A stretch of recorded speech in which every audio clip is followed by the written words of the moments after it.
Judges chapter 11. Now Jephthah the Gileadite was a mighty man of valor. He was the son of a prostitute. Gilead became the father of Jephthah. Gilead's wife bore him sons. When his wife's sons grew up, they drove Jephthah out and said to him, "You will not inherit in our father's house, for you are the son of another woman."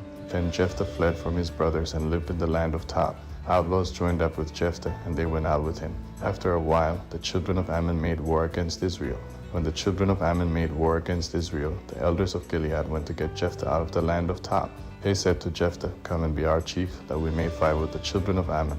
Jephthah said to the elders of Gilead, "Didn't you hate me and drive me out of my father's house? Why have you come to me now when you are in distress?" The elders of Gilead said to Jephthah, "Therefore we have turned again to you now, that you may go with us and fight with the children of Ammon. You will be our head over all the inhabitants of Gilead." Jephthah said to the elders of Gilead, "If you bring me home again to fight with the children of Ammon, and Yahweh delivers them before me, will I be your head?" The elders of Gilead said to Jephthah, "Yahweh will be witness between us. Surely we will do what you say." Then Jephthah went with the elders of Gilead, and the people made him head and chief over them. Jephthah spoke all his words before Yahweh in Mizpah. Jephthah sent messengers to the king of the children of Ammon, saying, "What do you have to do with me, that you have come to me to fight against my land?" The king of the children of Ammon answered the messengers of Jephthah, "Because Israel took away my land when he came up out of Egypt, from the Arnon even to the Jabbok and to the Jordan. Now therefore restore that territory again peaceably." Jephthah sent messengers again to the king of the children of Ammon, and he said to him, "Jephthah says, Israel didn't take away the land of Moab,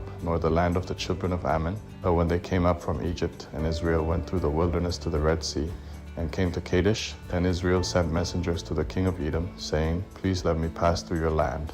But the king of Edom didn't listen. In the same way, he sent to the king of Moab, but he refused, so Israel stayed in Kadesh. Then they went through the wilderness, and went around the land of Edom and the land of Moab, and came by the east side of the land of Moab. And they encamped on the other side of the Arnon, but they didn't come within the border of Moab, for the Arnon was the border of Moab.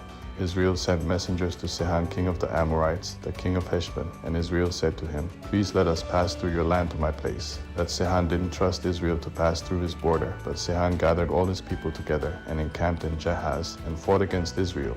Yahweh, the God of Israel, delivered Sihon and all his people into the hand of Israel, and they struck them. So Israel possessed all the land of the Amorites, the inhabitants of that country. They possessed all the border of the Amorites, from the Arnon even to the Jabbok, and from the wilderness even to the Jordan. So now Yahweh, the God of Israel, has dispossessed the Amorites from before his people Israel. And should you possess them, only possess that which Chemosh your God gives you to possess. So whoever Yahweh our God has dispossessed from before us, then will we possess. Now are you anything better than Balak the son of Zippor, king of Moab? Did he ever strive against Israel, or did he ever fight against them? Israel lived in Heshbon and its towns, and in Aroer and its towns, and in all the cities that are along the side of the Arnon for 300 years. Why didn't you recover them within that time? Therefore I have not sinned against you, but you do me wrong to war against me. May Yahweh the judge be judged today between the children of Israel and the children of Ammon." However, the king of the children of Ammon didn't listen to the words of Jephthah which he sent him. Then Yahweh's spirit came on Jephthah, and he passed over Gilead and Manasseh, and passed over Mizpah of Gilead. And from Mizpah of Gilead he passed over to the children of Ammon. Jephthah vowed a vow to Yahweh, and said, "If you will indeed deliver the children of Ammon into my hand, then it shall be that whatever comes out of the doors of my house to meet me when I return in peace from the children of Ammon, it shall be Yahweh's, and I will offer it up for a burnt offering." So Jephthah passed over to the children of Ammon to fight against them, and Yahweh delivered them into his hand. He struck them from Aroer until you come to Minnith, even 20 cities, and to Abel-Cheramim, with a very great slaughter. So the children of Ammon were subdued before the children of Israel. Jephthah came to Mizpah to his house, and behold, his daughter came out to meet him with tambourines and with dances. She was his only child. Besides her he had neither son nor daughter. When he saw her, he tore his clothes, and said, "Alas, my daughter, you have brought me very low, and you are one of those who trouble me, for I have opened my mouth to Yahweh, and I can't go back." She said to him, "My father, you have opened your mouth to Yahweh, to do me according to that which has proceeded out of your mouth, because Yahweh has taken vengeance for you on your enemies, even on the children of Ammon."